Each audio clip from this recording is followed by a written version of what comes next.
Assalamualaikum warahmatullahi wabarakatuh. Eh, mata eh, Materi ini ya tentang evaluasi media pembelajaran adalah materi terakhir dari mata kuliah media dan alat peraga pembelajaran IPA. Jadi eh, sebelum media digunakan dalam suatu pembelajaran, maka media harus dinilai dulu kelayakannya melalui suatu evaluasi media. Media pendidikan sebelum digunakan secara luas perlu dievaluasi terlebih dahulu, baik dari segi isi materi, segi edukatif maupun segi teknis permediaan, sehingga media tersebut memenuhi persyaratan sebagai media pendidikan yang layak. Evaluasi media yang dimaksudkan bertujuan untuk mengetahui apakah media yang dibuat atau diproduksi dapat mencapai tujuan yang ditetapkan atau tidak.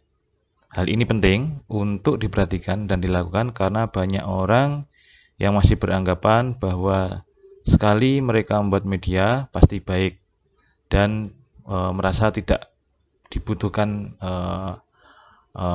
membutuhkan evaluasi.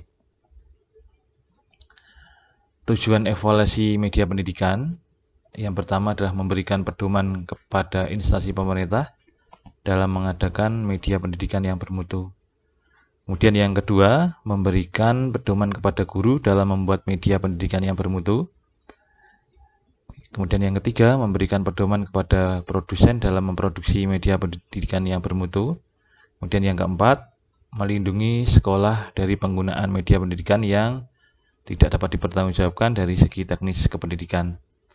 Intinya adalah tujuan dari evaluasi media pendidikan adalah bertujuan untuk menjamin mutu suatu media pendidikan atau media pembelajaran yang sudah diproduksi. Jenis evaluasi media pembelajaran ada dua, yaitu evaluasi formatif dan evaluasi sumatif. Evaluasi formatif adalah proses yang dimaksudkan untuk mengumpulkan data tentang efektivitas dan efisiensi media untuk mencapai tujuan yang ditetapkan. Data tersebut dimaksudkan untuk memperbaiki dan menyempurnakan media yang bersangkutan agar lebih efektif dan efisien. Jadi misalkan suatu media yang ditujukan untuk mengajarkan suatu kemampuan higher order thinking skill, maka dilihat setelah jadi, kemudian diaplikasikan, diuji cobakan, kemudian dilihat apakah efektif atau tidak dalam meningkatkan higher order thinking skill. Dari situ kemudian dilihat hasil evaluasinya, apakah perlu ada perbaikan atau tidak. Kalau ada yang harus diperbaiki, pada sisi yang mana, apakah pada tampilannya atau pada kontennya. Kemudian yang kedua, evaluasi sumatif adalah proses pengumpulan data untuk menentukan apakah media yang dibuat patut untuk digunakan dalam situasi tertentu atau apakah media tersebut benar-benar efektif atau tidak setelah media tersebut diperbaiki dan disempurnakan. Evaluasi sumatif dilakukan dengan cara menerapkan dalam suatu pembelajaran dan dilihat dampaknya terhadap hasil belajar. Ya, jadi apa sih bedanya evaluasi formatif dan evaluasi sumatif? Di evaluasi formatif ini penilaian kelayakan media dari sisi teoritis gitu ya, dari sisi teoritis. Jadi kalau evaluasi formatif itu misalkan suatu media ya, kemudian diterapkan dalam suatu pembelajaran, kemudian dinilai dari sisi teoritis ya, dinilai dari sisi teoritis. Dalam hal ini biasanya yang dilakukan adalah uji ahli gitu ya, uji ahli atau penilaian ahli. Jadi apakah indikator-indikator pembelajaran yang dimaksudkan sudah ada pada media pembelajaran tersebut atau tidak. Sedangkan kalau evaluasi sumatif lebih melihat pada hasil akhirnya. Tahapan evaluasi formatif ada 3 ya. Evaluasi 1-1, kemudian dilanjutkan dengan evaluasi kelompok kecil, kemudian dilanjutkan dengan evaluasi lapangan. Evaluasi 1-1 ini maksudnya ketika media jadi kemudian ditanyakan secara pribadi gitu ya, ditanyakan secara pribadi bagaimana responnya gitu. Kemudian kalau kemudian dilanjutkan dengan evaluasi kelompok kecil ya, ini maksudnya uji skala terbatas gitu ya. Kemudian yang terakhir dilanjutkan dengan evaluasi lapangan atau uji skala luas. Nah, evaluasi 1-1 atau one to one ini pada tahap ini pilihlah 2 orang sasaran atau siswa yang dapat mewakili populasi target dari media yang telah dibuat ya. Kemudian kedua orang tersebut hendaknya 1 orang diambil dari populasi yang kemampuannya di atas rata-rata, sedangkan yang 1 orang lagi yang di bawah rata-rata. Kemudian sajikan media tersebut kepada mereka secara individual. Kalau media itu didesain untuk belajar mandiri, maka biarkanlah dia mempelajarinya sementara kita mengamatinya. Informasi yang dapat diperoleh yaitu misalkan kesalahan pemilihan kata atau uraian-uraian tak jelas, kesalahan dalam memilih lambang visual ya, contoh terlalu banyak atau sedikitnya materi, masalah urutan atau sekuensi materi ya, atau pertanyaan yang kurang jelas dan sebagainya.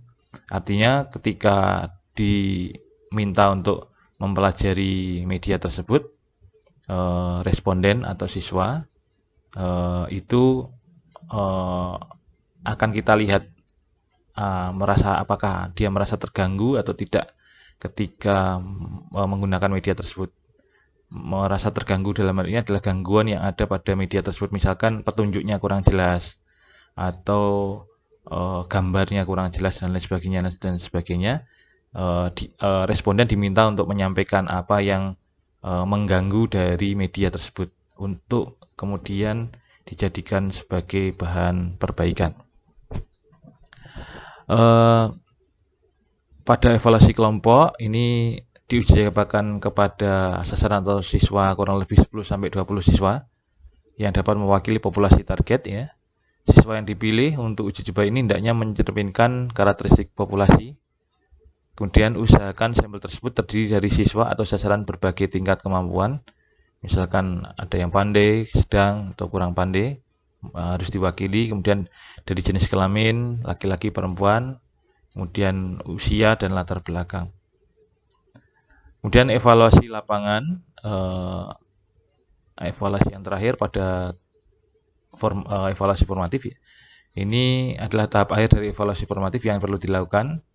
Jadi evaluasi lapangan dilakukan kepada sekitar 30 orang dengan berbagai karakteristik ya, seperti tingkat kepandaian, kelas, latar belakang, jenis kelamin, usia sesuai dengan karakteristik populasi. Sebenarnya ini hampir sama dengan yang sebelumnya ya, dengan yang ini. Bedanya adalah dari jumlah respondennya. Nah, satu hal yang perlu dihindari baik pada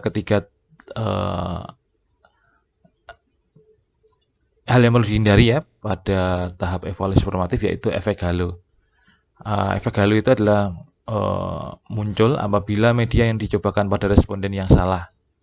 Maksudnya apabila kita mencobakan media kepada mereka yang belum pernah melihat media tersebut. Jika demikian, maka informasi yang diperoleh banyak dipengaruhi oleh sifat kebaruan tersebut sehingga kurang dapat dipercaya. Jadi media yang benar-benar baru ya, belum pernah digunakan, maka siswa atau responden lebih sibuk untuk bagaimana dia mempelajari media itu daripada mempelajari konten dari media tersebut. Penilaian ahli di samping melakukan kegiatan evaluasi formatif dan sumatif, dalam mengevaluasi media dapat juga dilakukan dengan cara berkonsultasi atau mencobakannya kepada ahli ya, misalkan ahli konten dan ahli media. Ahli bidang studi diharapkan akan banyak memberikan masukan kepada pembuat media dari sisi software, terutama mengenai isi atau materi program. Konsultasi kepada ahli media diharapkan akan banyak memberikan masukan tentang software, misalnya dalam hal penggunaan narasi, penggunaan efek, penggunaan gambar, dan lain sebagainya. Masukan yang diharapkan adalah tentang bagaimana